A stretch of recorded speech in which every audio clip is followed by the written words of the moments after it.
کسی که تو خوابش اتفاقات آینده رو میبینه. سلام، به مووی آیلند خوش اومدید.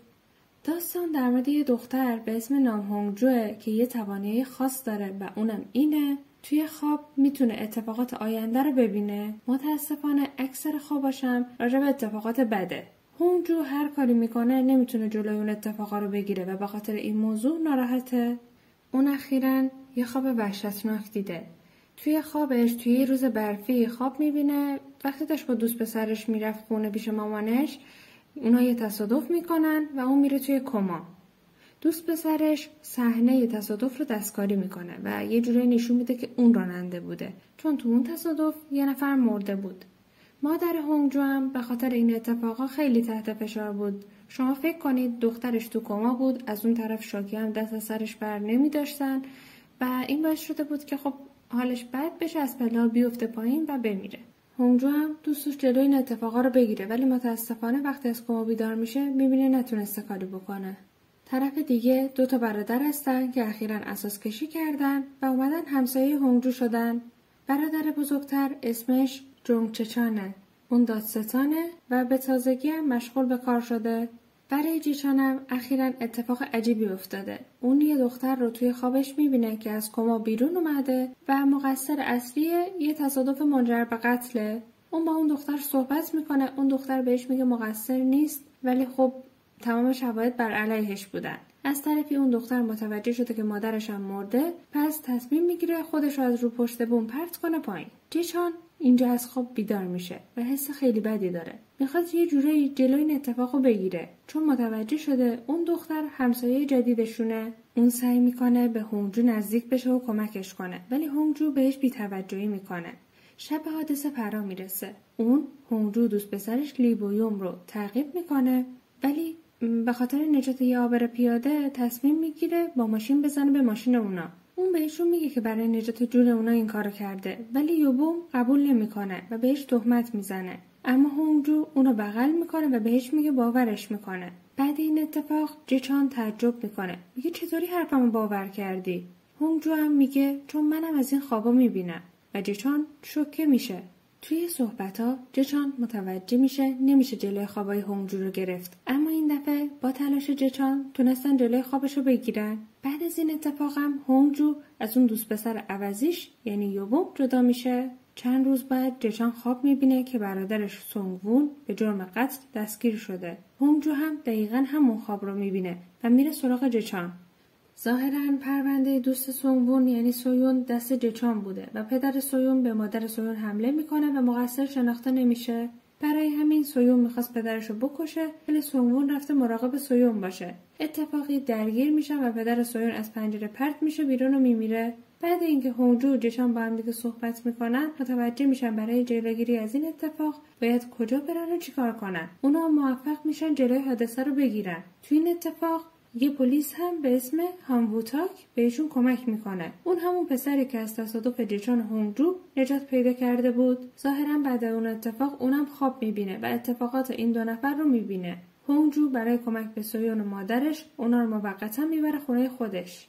جیچان و هونگجو به مرور زمان بیشتر با همدیگه کنار میان، چون تنها کسایی هستن که شرایط همدیگه رو درک میکنن.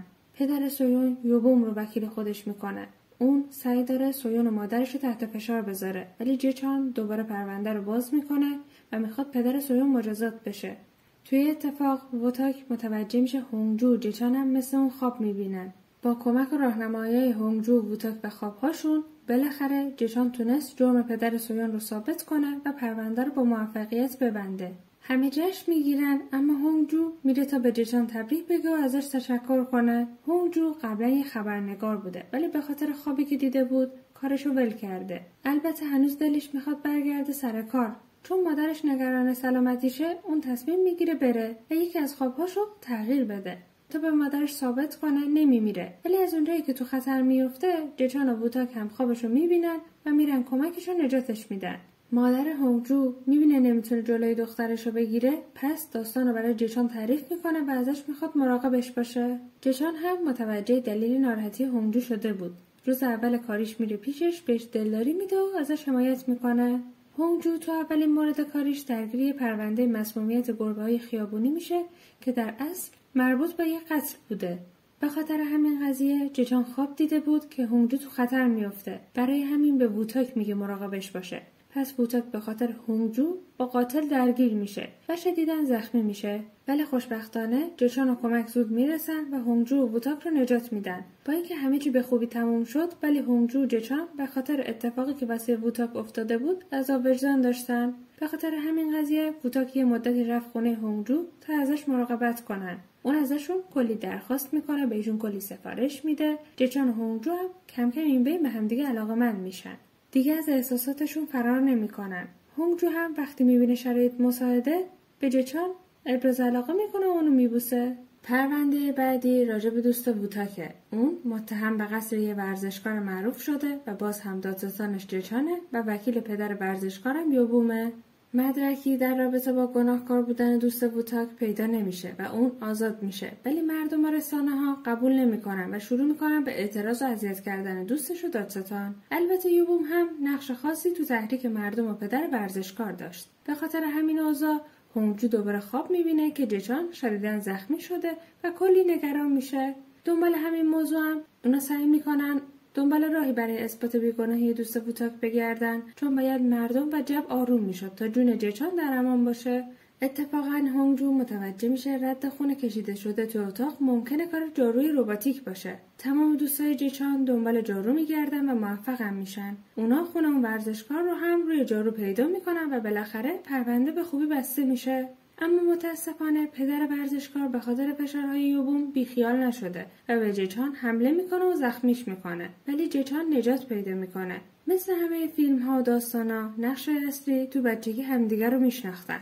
این تقریبا موضوع خیلی از کیدراما هاست. پدر جچان پلیس بوده و با یه سرباز فراری درگیر میشه و برای نجات مردم تیر میخوره و میمیره. پدر هونگجو هم راننده اتوبوس بوده، با همون سرباز درگیر میشه و اونم خیلی از مردم رو نجات میده و خودش میمیره. اون سرباز برادر یکی از همکارای پدر چجان بود. اون فرار میکنه و چجان و هونگجو هم تو ختم پدراشون با همدیگه آشنا میشن. اونا میرن دنبال همکار پدرش و اونو در حال خودکشی پیدا میکنن. اونا اون پلیس رو نجات میدن و بهش میگن که زنده بمونه و میبخشنش. بعد فهمیدن این موضوع چجان و هونگجو بیشتر از قبل به هم علاقه پیدا میکنن. پرونده های مختلفی زیر دست چجان میاد و اون با هوش خودش و کمک بقیه میتونه حلشون کنه. توی این مدت اون با هونگجو رابطش عاشقانه تر شد و از هر فرصتی برای با هم بودن استفاده میکردن.